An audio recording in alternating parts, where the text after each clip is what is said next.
Уставниот суд е најнереформираната институција од независноста на Македонија. Според претседателот на Уставен, потребни се итни промени што ќе ги иницира самиот суд, како и закон со Уставен суд.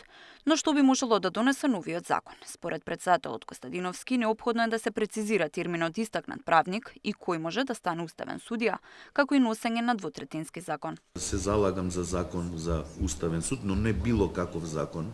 Значи, или со интервенција во Уставот да се даде уставен основ за двотретински закон или уставен закон за доконкретизирање на уставните одредби. Тие се тие две можности. Затоа што нас ни треба двотретинско мнозинство да ни ја гарантира нашата самостојност и независност и упадите и можностите од политичко влијание. Поред претседателката на државата, Уставниот суд во своите состави наместо истакнати правници имал истакнати политички активисти. Силјановска смета дека треба се приспита начинот на кој се бираат уставните судии, но поважно е да се дефинираат критериумите по кои се станува уставен судија.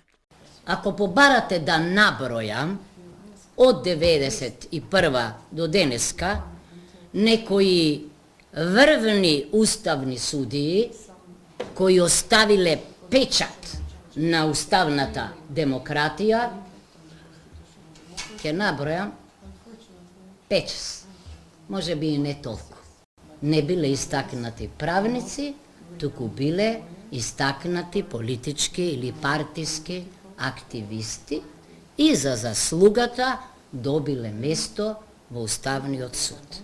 Дали е потребен посебен закон за Уставниот суд, според амбасадорот на ЕУ, тоа е во рацете на институциите на Македонија, а тие како Европска унија го поддржуваат процесот.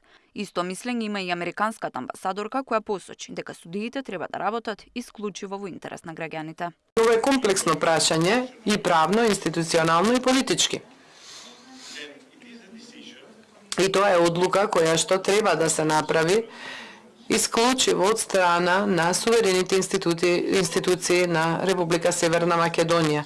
И ова сакам да го нагласам, не е на Европската унија да препорача дали треба или не треба да се носи закон за Уставниот суд. Искористете го овој момент. Ве молам, запаметете за кого работите и зошто сте поставени тука и ве молам за тие кои што сте судии, запаметете и подсетете се на заклетвата што ја земавте. А за сите судии и обвинители на секаде во судството, значи, ви посакувам да ја гледате оваа постапка и се надевам дека ќе има уште многу и дека законите во оваа држава, колку и да се комплицирани, мора и може да работат во полза на граѓаните. Во Уставниот суд се одржа тркалезна маса со суди и експерти за темата дали е потребен закон со Уставниот суд, со цел да се отвори дебата на оваа тема. Тамара Дичевска, Сител телевизија.